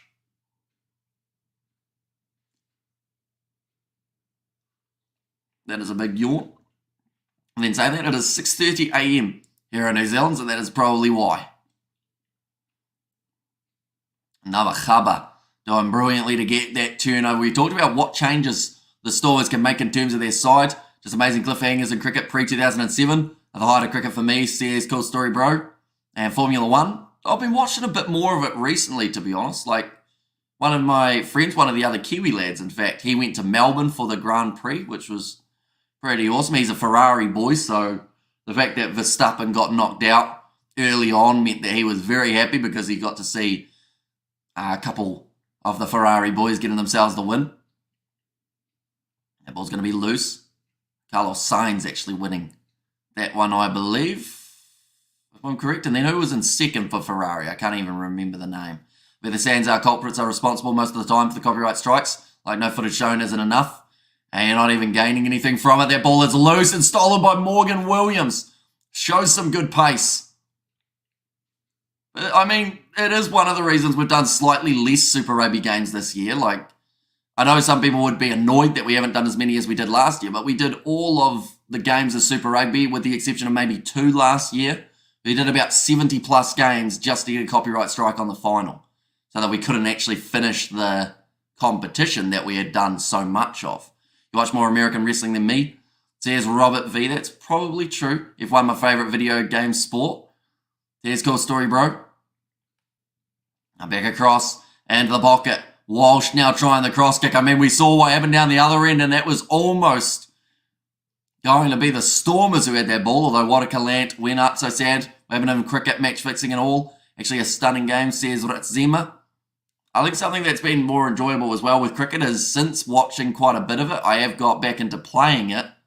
So like we've been posting a few GoPro cricket. We've still got plenty that I need to post. I've been very behind in terms of being able to post it. But like being able to do those videos, I feel like are quite cool because you can look back at your games, kind of see, you know, just through what you've done.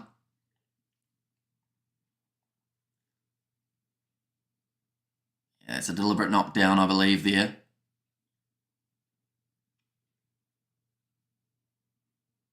Oh no, they thought it was penalty advantage. They have just said there. Hello, says Hayden Lee. Welcome in, mate. Chance here for the line out. Ospreys, 5 metres out from the try line. And it is nicely claimed by Hugh Sutton. Slowly getting driven towards the touchline here. They've been told to use it once. Ospreys Smith went straight through the middle and wins that ball for the Stormers. That is a massive turnover there for Ospreys Smith and his Stormers side. And cricket needs more or much more skills than baseball. Oh, depends though. Like different sports have different things that, you know, that work for them. And some people can pick up a racket for a tennis or badminton or anything like that and just play it straight away. Whereas other times, you know, football as well, different set of skills. I actually play golf sometimes. Good to play, sucks to watch. There's skill story, bro. I'm in agreement there. Like, I'll watch the highlights of golf, but I won't watch, like, an actual round. But, like, I played a little bit of golf. We even had the GoPro on for one of my golf rounds a little while ago. It was awful. I slipped over, and the GoPro caught it on camera, so that was unfortunate. You can just call me Rob, okay, mate? See, there's a Rob there. I will try my best as to anyone's game, but hope it's the Stormers, says Bruce. Another scrum feed this time, going in favour of the Stormers. They are only 5 metres out from their line. The ball has been put in by Paul de Vet. There's a good, solid scrum. In fact, the Ospreys starting to get a bit of an advantage there, which is why Dan du Plessis had to hit that ball up. The pass of Paul de Vet.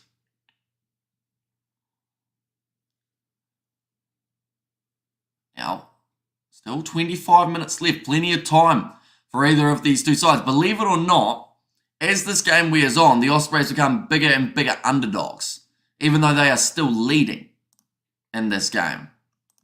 Seems a little bit confusing, but the way that does currently sit. Adam Beard now making his way onto the field. It's been a while. How you Kiwi lad says, below, welcome in. It has been a little while. Probably... trying to think, was it Rugby World Cup or just after Rugby World Cup that we saw you last, Pule? I hope you have been keeping well. Engelbrecht onto the field now for Diamani. I also see Marcel Tennyson. He has made his way onto the field. That is for, I think, number cover. That was not straight from the Ospreys. Yep, and it's called as such. Another scrum here for the Stormers. So I see a lot more frustration on the face of Ospreys. They feel like they've had some good moments to be able to score points. They haven't actually been able to turn it into too much. Like they just said, it wasn't a contestable scrum. Or sorry, a line out there. Scrums and line outs make rugby special. Zema. The Stormers won another 4 scrum penalties against Ulster, taking their total for the season to 43. 14 more than any other team for the scrums. And Ospreys have been good so far despite Welsh rugby itself being in the dumps at the moment, says Sammy Sosa. Yeah, they've actually come to Cape Town and put on a decent performance, which I think is something that I'm sure their fans can really appreciate. All 7 of them. No, that was a bit harsh. I apologise for that one. But they have got a fan base, the Ospreys. They're almost, they're on that verge of the top 8. If they win this game, they will be up in there. And the Connacht versus Zebra game is about to start, says Richard. And I think also Ulster. I think Edinburgh are also about to play in the URC as well. That ball is there for Paul de Vet. Goes back into the pocket now for Mani Libok. Kicks it downfield. Going to be bouncing awkwardly. Well taken to the back from Nagy. Had a relatively solid game at the back, and now he is breaking through one tackle attempt. So JJ Coetzee was able to stop him in the end, and there's another advantage. Damien Williams are also on the field now. I should mention for the Stormers, Edinburgh Scarlets is about to start, says Richard there. It's slightly unfortunate that they do overlap. That's going to be kicked in behind. Beautifully weighted and great pass from the Ospreys. They will move to 20 metres out from the line now. I'll be honest, this deserves a try, although I'm not sure what that is from Morgan Williams. He's just kicked the ball dead. And Table Mountain contains far more plant and flower species than the British Isles, says Ritzimmer. And Cats Lock On, says Blues Nate. And there as well. And go on, the Stormers make it 2 out of 4 for South Africa, says Clarence, which I feel is still a lot lower than a lot of people anticipated for these South African sides. But Nagy now will run it back from the halfway line. Franz Malherbe hands down over the ball. Doesn't get the turnover. It was a bit of a rough pass. I think I heard someone say F, sorry, mate. Or sorry, Ben, I think it was. Who I assume is the number 18. Yeah, it is. Ben Warren playing at 18 for this game. So he got to apologise to from the halfback. Great turnover from Evan Ruas. Manages to get it back. Looking for the turnover. Couldn't quite get it there. So I see that Blues is on the field just after the World Cup. Says Bulle. Yeah, it's been a few months, that is for sure. On the copyright thing, Sansar is sorely missing out on popularising rugby to a global audience behind the usual rugby strongholds with crappy laws. And sure, Saturday next week, so the 27th, there is 8 rugby games are going to be watching. They all overlap. Says Richard, and what will happen, Bok versus Ireland? I think it could be 1-1 in that series, and that will mean that the game in November determines the overall series. Showing there the penalty against Evan Ruas for leaving his feet. Come on the Stormers. We don't mind winning with 1 point, says Clarence. A line-out throw here. The gap was pretty slim for the line-out. Stormers have been told to open up that gap just that little bit more. Went straight back to closing it. Still 21 minutes remaining. Now passing it off. Ooh, big attack and run from Morgan Williams. Gets it away there to Deves. I'm catching up on my sleep after this since I usually don't follow the URC or Northern Comps for obvious reasons. So yeah, Simi Souza, yeah, it's pretty brutal time zone for us here in New Zealand. It's a fantastic hit into the midsection from Ben Loader. The Ospreys, they are 10 metres out from the line. Evan Ruas makes another tackle. Morgan Williams goes back across to the starting loose head prop. In a good position on the field at the moment for the Ospreys. They can score themselves one more try. It might just be enough. They're up to 5 phases now. Now back across to the left-hand side. Another run forward from Deves. Williams goes across to Owen Watkin, whose jersey is that dirty that you almost can't see the 12 on the back. Referee is to try and get out of the way of that one. Now again going for the loose head prop. Williams back across again, this time finding the captain Morgan Morris. Broke through 1 tackle. Also made the most tackles throughout that first half for the Ospreys. Now another chance. Just sitting it up there with Jamie Ratti. Stormers nearly there, says William Moses. To 13 phases now. Attack and run from Morgan Morris again. Tell you what, the referee's been hit many times here. Right, there's going to be a knock-on from the Stormers, and now it becomes a scrum feed here for the Ospreys. Go the Stormers, says Johan there.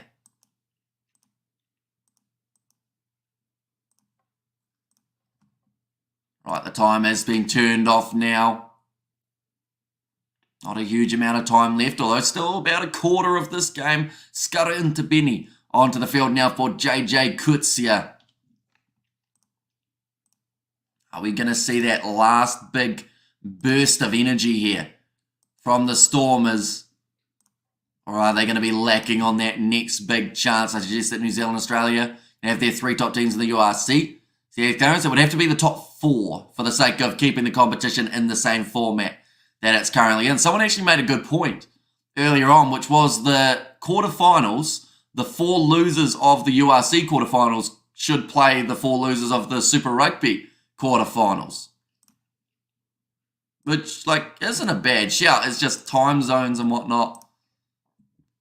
Trying to organise that can be quite tricky overall.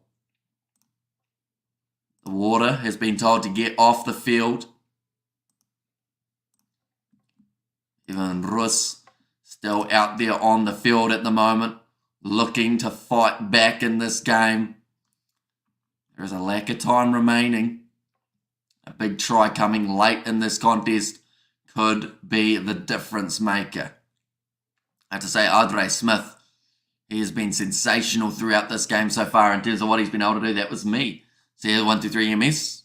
Well, it wasn't a bad idea, 1, 2, 3 MS. One of your better ones. No, it was a good idea. Now, gone down the front row. We're going to have another reset. It was this match referee. I believe it is Andrew Brace for this contest. Maybe in one hemisphere, not traveling. So here's 1, 2, 3 MS. Yeah, I feel like you'd have to try and put all the teams in the same location, wouldn't you? But then also, at the end of a season that's been so busy, would they say player safety comes into it? That you're not allowed to as Williams playing at centre? Damien Williams, I think so. At the moment, I'm not actually too sure who he came onto the field for. But you know New Zealand teams, and that would be a plus. My Crusaders, favourite team Crusaders kissed them. Says Ben. And also, we have got their miss. Oh, yeah, missed them. That's going to be another penalty to the Ospreys. Number 3 on the far side, that is against Franz Malharba, I believe, but also I think Bloos might have got himself in a bit of trouble. Tell where rugby scrums make rugby unique.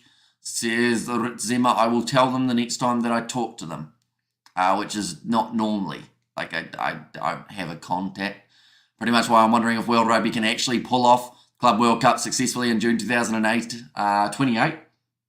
Yeah, I don't know how it's going to go. To be honest, I feel like it's going to be a real struggle for them to get it right. Another big yawn coming at 6:42 AM New Zealand time, ladies and gentlemen. If you haven't already, be sure to hit that subscribe button. This is our 3rd URC game that we have covered in a row. The 4th game of the day, as we did do the Blues versus Brumbies a bit earlier on as well. Ball about to be fed in. So Paul the Vet trying to cause a nuisance, and it's a great pass from the Ospreys. They are only 2 metres out from the line now. By the time he goes down, even closer. This could be a try that would almost determine this game for the Ospreys if they can get over the try line now. They've got a new advantage. This is getting close to the Stormers getting a penalty and maybe a yellow card against them, but he's gone over there. Harry Deves scores the try for the Ospreys, I should say. You certainly have endurance, Hamish. Says Eric. That is now the bonus point try for the Ospreys. So that would actually give them the full 5 if they can go on and win this game from here, that they are now leading by 10 points after the successful conversion. And Stormers, I'll be disappointed. You can see the fans in attendance are gutted with the performance coming from their side. Rugby a must. It's getting like rugby league now, says Ben. Solid drive, said Blues nay. Walsh gets that one over. What is happening to South African teams this weekend? Yeah, the fact that, if this continues the way that it is, 2 of the 4 South African sides would have lost on home soil. And that would be a 33% win rate for South African sides in South Africa this week. We've got to remember, these sides that are winning will be going head-to-head with other South African sides next week. So, could be more losses on the cards, depending on how it goes. Do you see there, Franz Malharba has made his way from the field. That is for Sunday. And also we have seen the replacement, Lewis Lloyd, making his way onto the park there. And Smith has made his way off. And that is for Garen Phillips. Nicely taken by the Stormers. They've retained their own kickoff. They are currently considered as $5.75 underdogs in this game. And in fact, they retained the kickoff, but then they gave the ball up. Straight back into the hands of the Osprey. Well, rugby has been spoken too much. Ganja with Rugby Australia for entertaining the damn Rugby League adopted laws. Says Simi Sozo, more headache next week's round. Says Blues Nate. That one is going to be kicked high now from the Ospreys. Nicely taken. Near the halfway line, Paul the Vet now fires it across to Mani Lebok. They're looking to shift it to the right. Marcel Tennyson does the step on the halfway line. Ben Jason Dixon was the injury last week, or the week prior that I couldn't think of. like a bit of wrestling going on between Willie Engelbrecht and one of the Ospreys players. They've been told to use it again here, the Stormers, with 15 minutes remaining. Going up for that one was Ben Loader, but he didn't actually get a jump, and it's beautifully claimed by the Ospreys.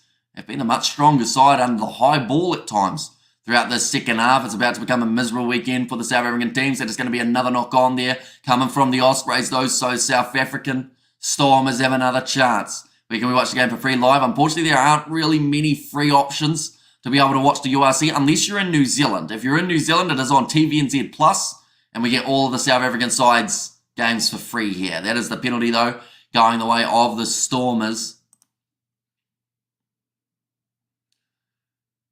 Can they come back in this game? That is the big question mark, I would say. Money Libok has kicked that one into touch again. Yeah, massive shot coming in. I think that was Ben Warren did put in the big hit. I'm predicting at the moment 83% in favour of the Ospreys. There was a time when the Stormers were heavy favourites going into this game, and the Ospreys were $12 underdogs at the start of the contest. I'm moving to New Zealand then. So, although the flights probably cost more, and the accommodation maybe cost more than the free coverage, but once you get here, it's all right.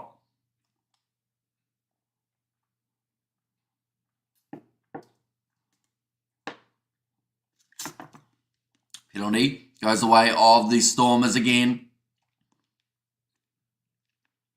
Said Adam Beard was okay, but it was the other man joining that rolling maul. And come on, the Stormers, you are great escapees, says Clarence.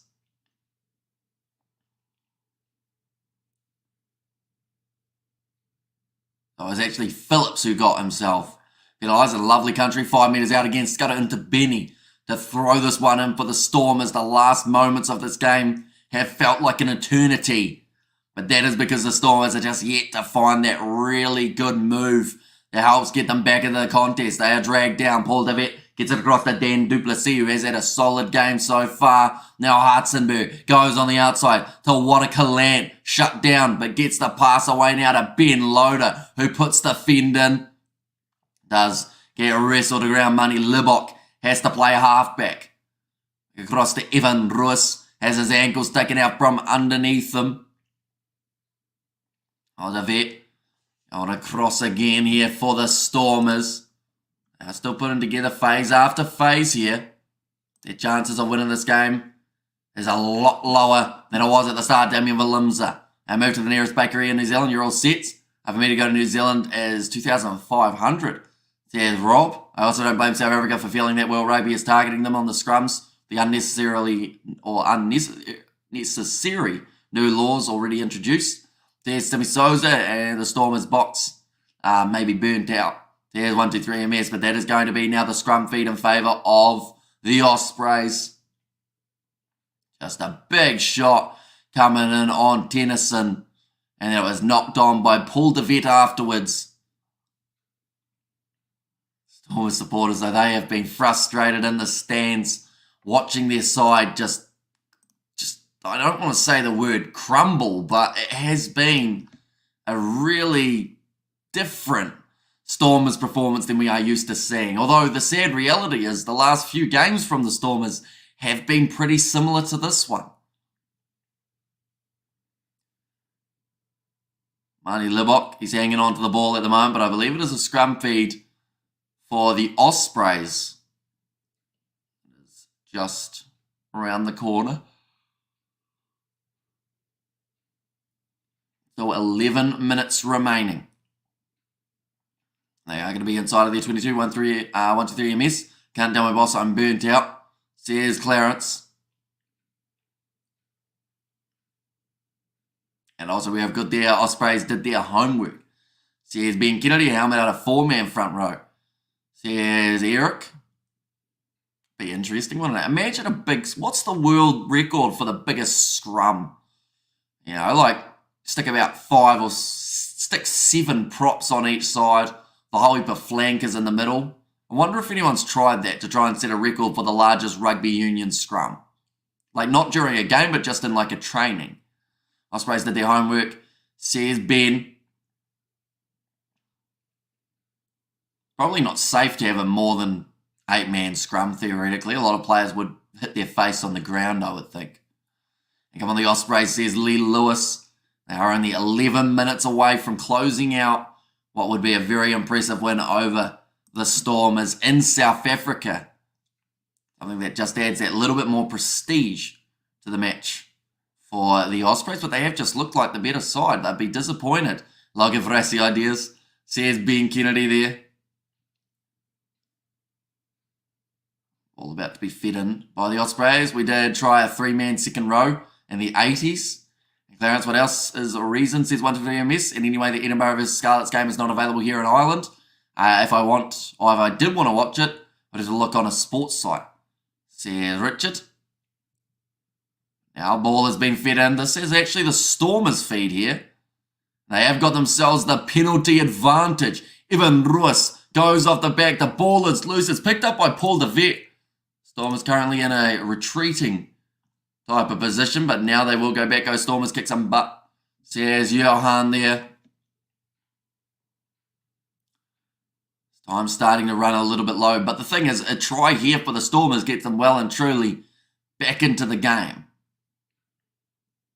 So, you know, there's still that. Like, one try, they're in it. I think they are kicking for the corner. Looks like it is going to be Mani Labok who will once again put this ball into touch for the Stormers. Let's get it out about 7 metres from the try line now. And come on, boys, 2 more tries, just 2. Says Blues, Nate. Yeah, they are considered as still big underdogs. And there's one for the Stormers. But 1 try here. Different story. Heading into that last kind of 8 or so minutes. Scuttle into Benny, though. Needs to get this line out right. It didn't look that straight, but he's been led away with it by the referee. And now, 5 metres out from the line, this rolling maul starting to move. Zebre got a kick. Says Richard there. They have been told to use it here, the Stormers, but they are still moving forward. Slowly creeping towards that try line. The crowd are getting behind them. They've gone down over the line.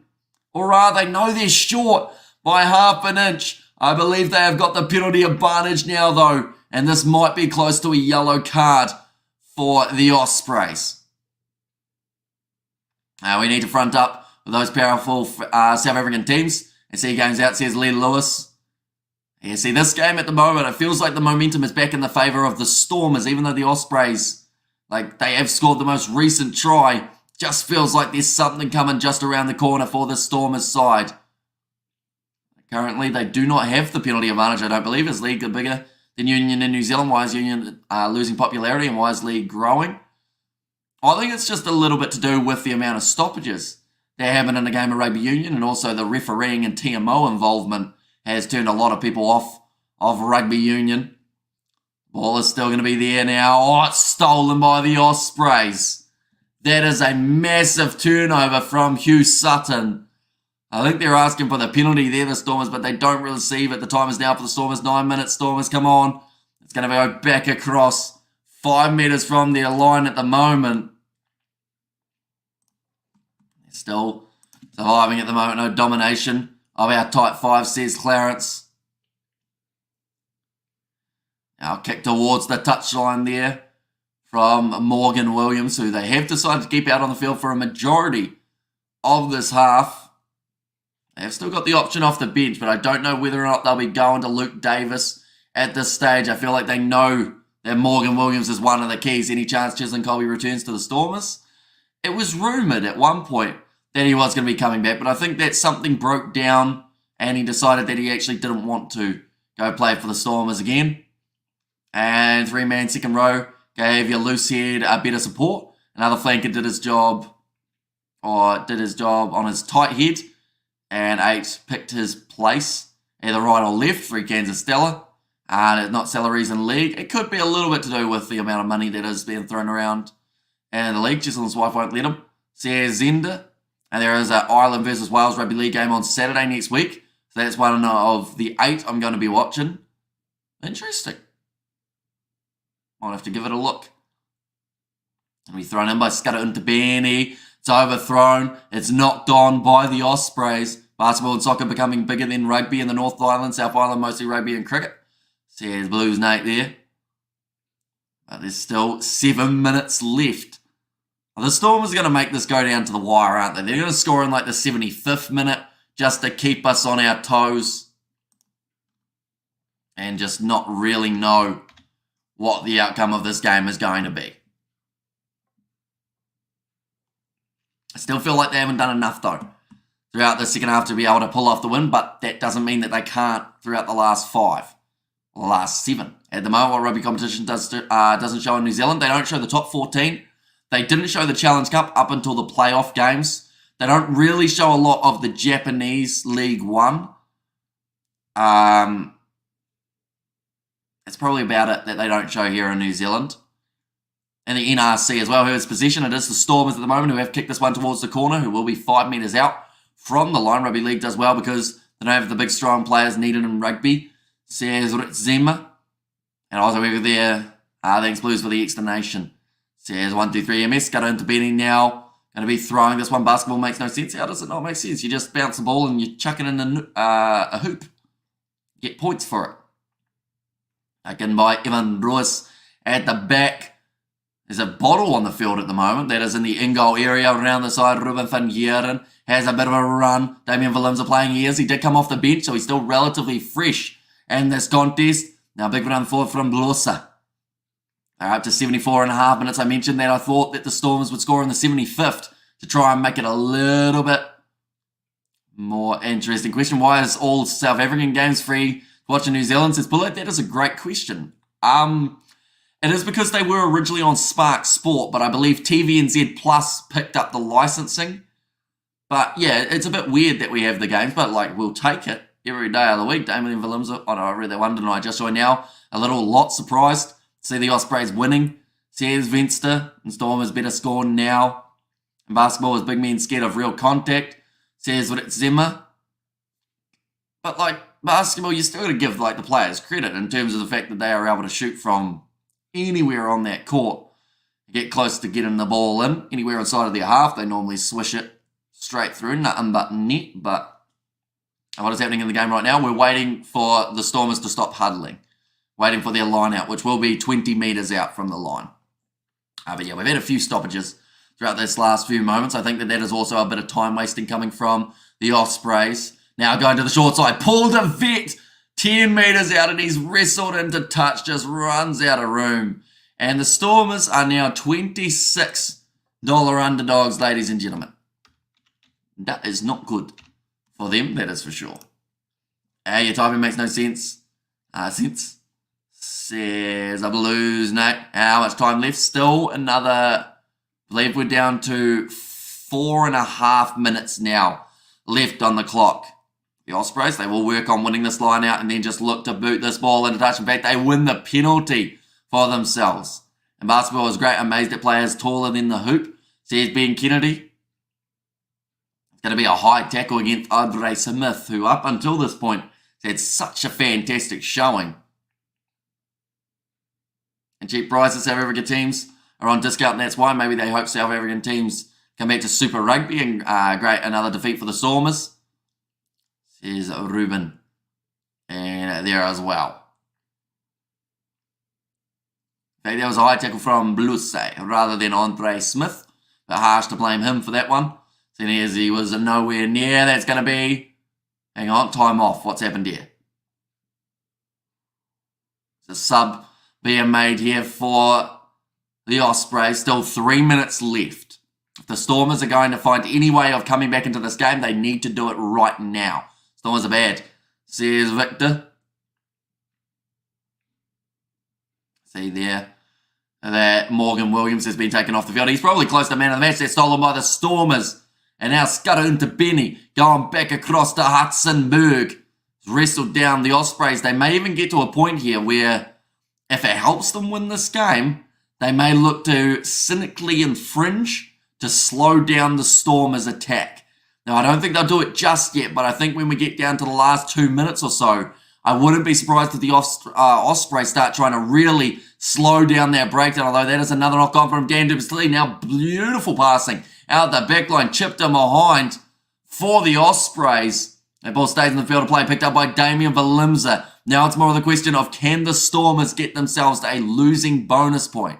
The Ospreys are about to win, says Timmy Souza. Yeah, this is going to be massive upset. Like I mentioned, they were about $12 underdogs in this contest at the start of the game.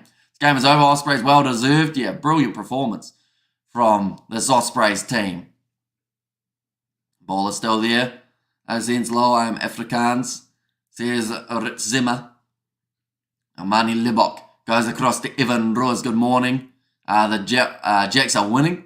Says, listen, they certainly are. They've had a good game here. Up against the Stormers side. Water Lance selling a dummy. 100 seconds now remaining in this contest, ladies and gentlemen. Anyone who hasn't already, be sure to hit that subscribe button. Another penalty goes the way of the Ospreys.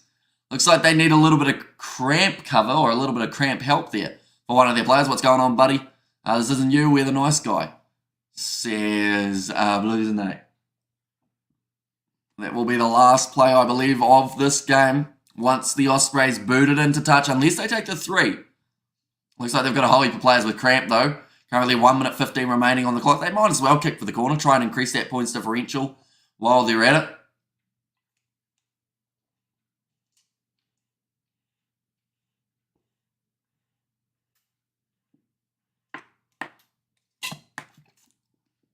And Russ is getting a little bit of medical attention. Got himself 1 try in this game. Ospreys have won just 1 away from home in the URC since January 2023.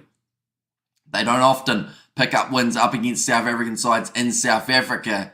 It's making a little bit of history for themselves here as well. I'm running on little sleep here as a real arrogant Southern Hemisphere fan, which I'm actually not. Says Sammy Souza. The Stormers fans, they are walking out. After 79 minutes, they are beating traffic. That is not a good look for the Stormers, but this penalty, they've got 49 seconds to be able to take it. That will use up all but 10 seconds on the overall clock. There are 24,000 registered rugby players in Wales. Guess how many in South Africa? A few. Probably like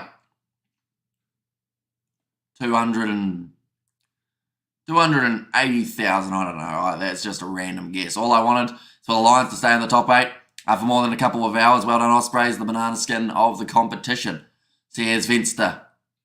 They are now going to be taking this kick. The crowd are booing because they aren't happy about all the time that's going to be used up.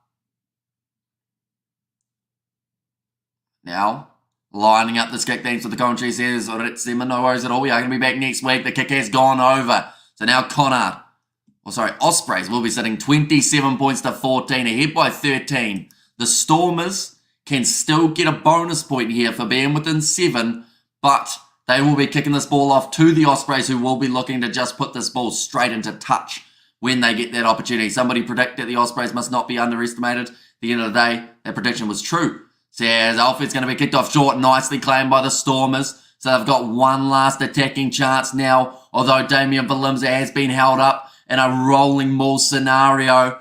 If he can't get this ball out the back door, which it has now come, Evan Ruiz goes across to Mani Libok. Certainly not had his best game of rugby here. Paul DeVette going across to Mani Libok. Skip past, look close to forward. Here comes Dan Duplessis.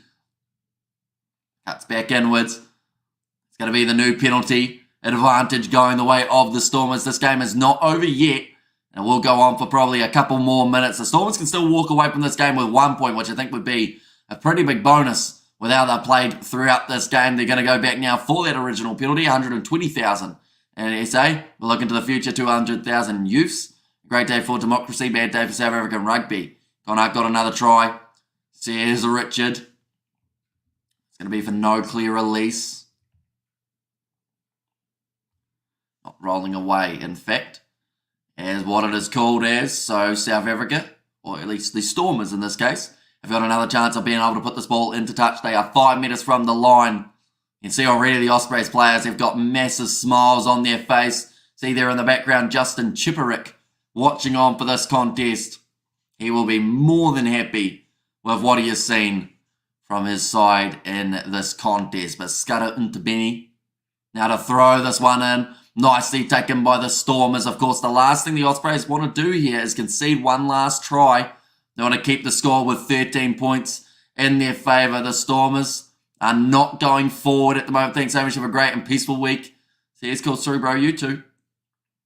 Paul de Vet going back across to Dan Duplessis. Short ball to Damien Valimza. Ball still there. Paul de Vet going off to Belos. And Evan Ruiz trying to drive through here. Paul de Vet again. Going to that right-hand side. And behind to the big man, Ruben van Heeren.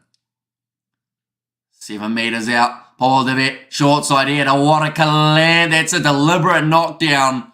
And that's probably going to be a yellow card, if not a penalty try as well. Yep, he goes to the bin.